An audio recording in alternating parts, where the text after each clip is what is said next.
Oh, good morning. Welcome to the channel. It is a little chilly this morning. I think it was like 10 degrees this morning when I woke up. So I've doubled up on the sweaters. But that makes it nice for working inside. So let's jump on in and see where we left off. So as we are still waiting for the gas guy to run his stuff so I can completely close up the ceiling with vapor barrier and my strapping, as well as fully insulate the wall spaces that I've left open for him right now. There are some small things I can go around and do, like insulate or spray foam the windows and doors. There's some backer I have to do for my drywall still. I have to refasten a couple of the doors just in the top jamb so my spray foam doesn't bow the jamb and cause issues to the door opening and closing. So I can do stuff like that. I'll probably start on the vapor barrier where I can get that done, as it is nice and cool now.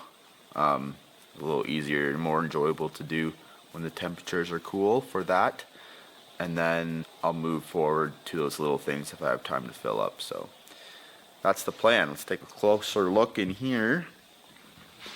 So here's the wall spaces I'll leave open for the gas guy, and he can pick which one he wants to run through up into the ceiling space. Same with the stove, the heating source. He'll rough it in here, and then I'm guessing he's gonna run up his gas in the middle cavity here all the way around to the utility room. So I can go ahead and start vapor barrier on the ceilings where he doesn't need to get in.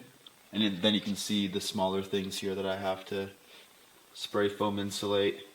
It's only fastened in the middle of this whole span, which is quite a bit, so I wouldn't mind putting another screw in here, stiffening that up so my spray foam doesn't bow it at all. We'll start on something here and get going while it's still cool. I might actually do the spray foam first because I feel like the door, there's a pretty big gap, so it might need 2 layers. So I can do one now and one at the end of the day hopefully, and then it'll be done, just to get it out of the way.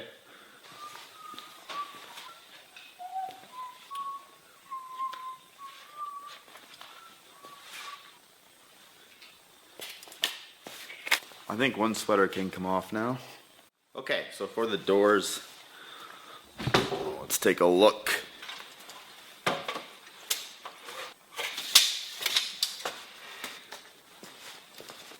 Looks like I gotta find a 1-inch shim. I don't have any shims, so I'll have to cut something out of some scraps I have, which is fine. So it's a pretty big gap, 1 inch. We'll put a shim in, screw up through somewhere, and re-secure this, because that spray foam can be a little powerful.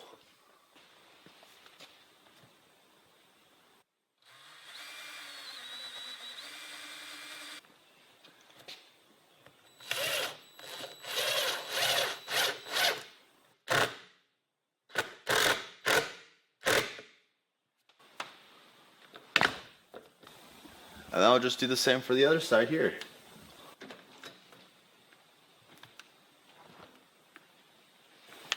I'm actually going to trim these blocks down a bit because it will make my drywalling a little easier if they don't sit proud to my framing.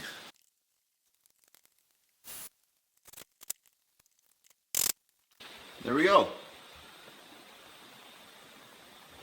Another reason to make sure that these doors are well secured is that they're big doors, so there's a lot of force when they close. There's a lot of weight pushing against that jamb, and we want to make sure that it's a secure stop that they come against. I could spray foam it, but I'll do this one as well.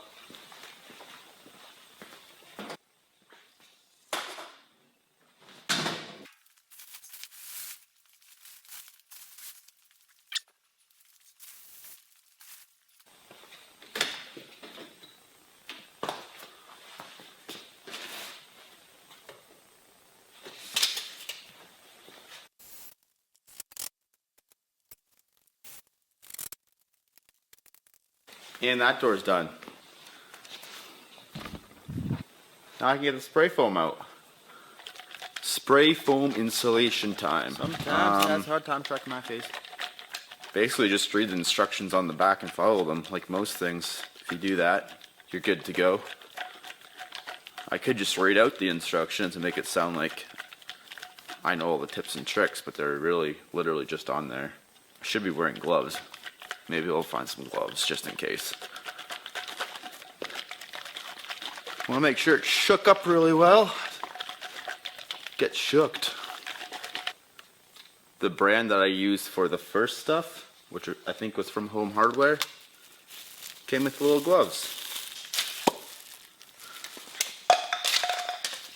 Push this on. Put on my gloves. I'm not going to get the camera too close to me, just because sometimes things happen, so.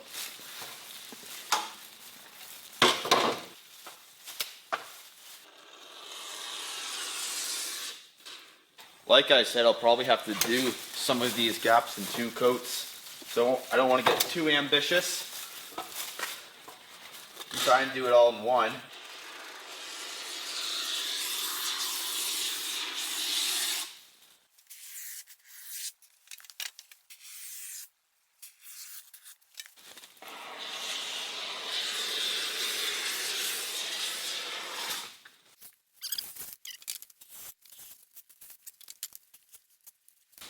And then I'm going to top up a couple places on the windows where I ran out.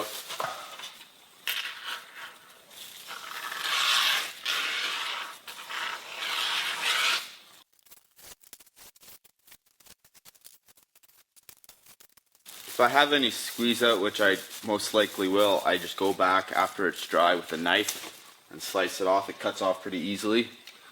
That's it for the spray foam insulation that I put around the doors. We ran out again, so I'm going to have to wait till it expands, see if we need 1, maybe 2 can more to finish. When it comes to the insulation value between the different insulations, like we use the bats here for the walls. And I'm using this now around the windows and doors, that gap, mostly because if I try to shove the bat insulation in there and compress all the fluff, it loses a lot of its R value.